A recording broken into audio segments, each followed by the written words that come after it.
סיפור על איש הכלב, לא מרוסן. היי כולם, ברוכים הבאים לספר איש הכלב השני. ההקדמה הזאת תעזור לכם להתעדכן ברמת הגבורה.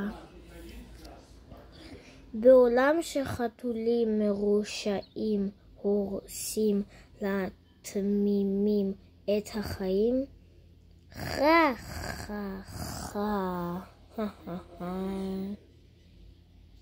ונבלים גאליים מרעילים לצנועים את הנשמה.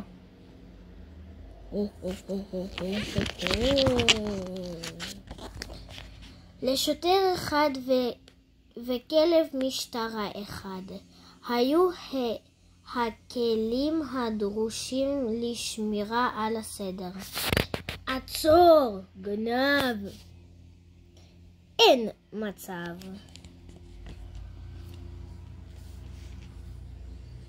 ויחד הם שמרו על העיר מפני חלאות.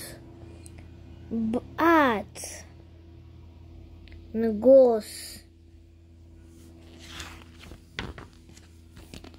אבל אז פצצה. פצצה, אני שולח את הצוות הכי טובה שלי. טעות טרגית אחת שנתה את החיים שלהם לנצח. איזה חוט? אני חותך אדום או ירוק? גר. טוב, אז את הירוק. וככה גזיר.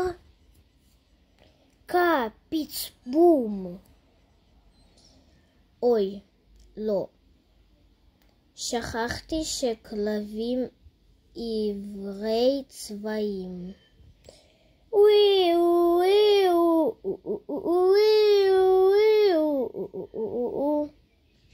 לרופא היו חדשות מאוד מאוד עצובות.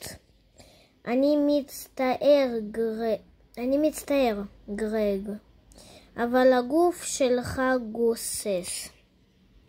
וגם הראש שלך גוסס, שוטר. בסה.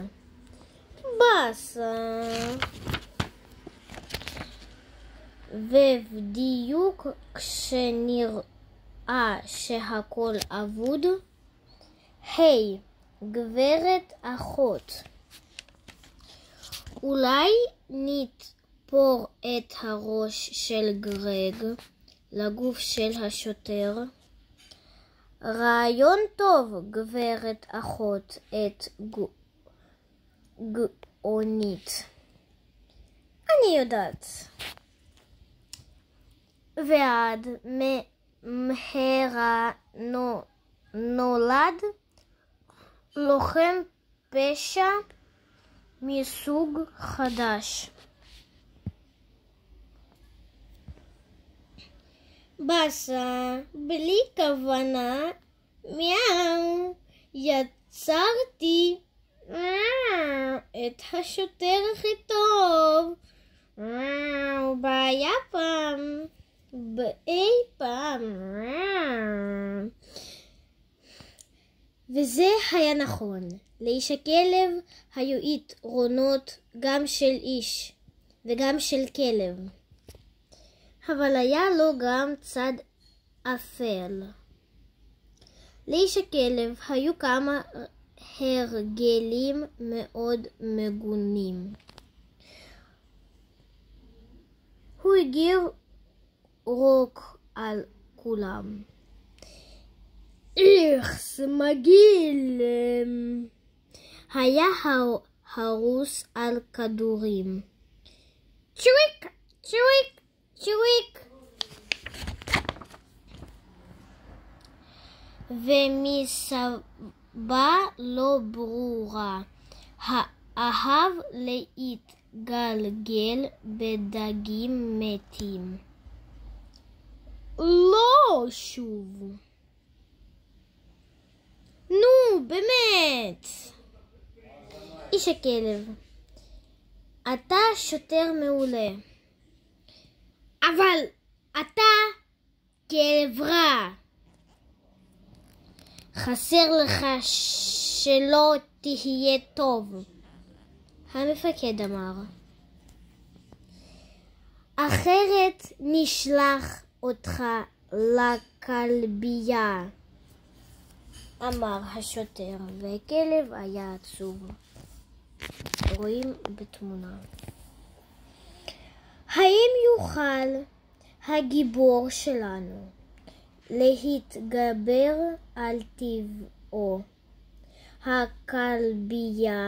הכלבי ולהיות בן אדם טוב יותר? או שההרגלים הרעים שלו יגברו עליו?